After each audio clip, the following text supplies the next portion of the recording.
waaye nag buñ séddantee loo xam ne ñeent fukki at la mag mu ne dugal ci loxoom kenn ku ne dugg ci ba heure bii am xel rek lañ ko mën a defe mooy na rafet am na lu ñu fi jot a jënd nañ fexe ba bu fi dara dem ñun ñëpp ñu sañcoonoo xam ne jàppal ma jàppal man li ma yor mooy commune bi ci laa nekk askan waa ma fa bàyyi bu doon 3 heures du matin bu ñu ma woowee ci marché bi war na maa mën a ñëw kon man lépp lu ñu ma fi wax lu ñu war a ànd pare naa ko ak yéen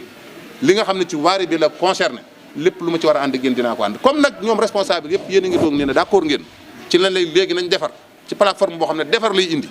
nañ fexe ba da comme egsi bu mu ne fii la méttee bu kenn ne fii la méttee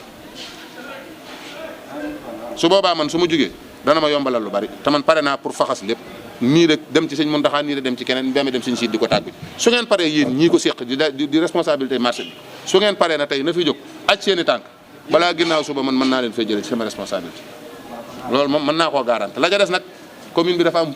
ñaar fukki commission ak nangam kilifa gu nekk ñu dénk la dara ma fëri mii di nab nabi ci commerce suñ xaadi mi di nab nabi transport nga dégg ñu di ko saaga man saa bu ma xëyee sama bureau ba nit dana ma buude fukki yoon ak juróom-ñaar ma muñ ko ngir yàlla ak sëñ Tuubaa léeg-léeg ma dugg ci terrain bi nit di wut sax laat bëgg koo jaar ci man ree jàpp ma xam yëpp teg sama tànk ndax bëgg a defar kon li ma responsabilité dinaa ci dox li ma ci war dox yeneen commission yi ni ngeen def nii concerné nañu convoqué nañ ñëw nañ yeneen commission yi ku leen ci concerné ni ngeen wëri ndey mbi liggéey ba gis ko nga ne ko lii lañ bëgg su demee ba mbuur ci boppam moom defu ci lam ca war wala def ko ne askan yëpp xam ne moom moo liggéey parce que téeméeri nit lañ teg ci conseil bi man su ma xëyee 8 heures laay xëyee sama kër 16 heures laay wàcc comme fonctionnaire fon ma woo ci terrain bi amatuma bis ma fëri nii defe naa noonu la koy defee keneen ak keneen kon ñi bëgg a jàppal ma jàppale bu ñëpp defoon ne kenn ku ne mbir mi sa mbira bu soobee Sëñ Tuubaa dëkk bi dana mel ne jant bépp conseil buñ falit nag di tëdd sa kër su conseil amee buñ la wooyee nga ñëw ne man lu tax duñ ma informé du ma yëg duñ ma wax waaw lu ñu lay informé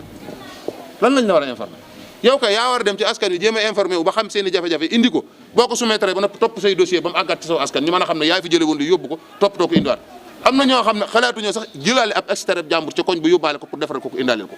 te pourtant loolu lañ fa bàyyee suñ jaaxlee dem ci ñoom ñu gindi leen mais fi ne am na conseil boo fa demoon yëguma ko la jox parce que at ñëpp ñaar yoon lañ fay jaar bu ñuy woote budget bi wala ñu convoqué leen ci benn commission wala urgent am lu mënta ñàkk ñu woo leen ci loolu jàpp ñu ne benn war na leen ci commune boo waxee ñu ne ah commune bi de ñett nit a ko yor waaw parce que bu fekkee ñeentay xëy ñeent la ñu yen lépp te nekk fépp nag yàllaa ko man nag dama préféré léegi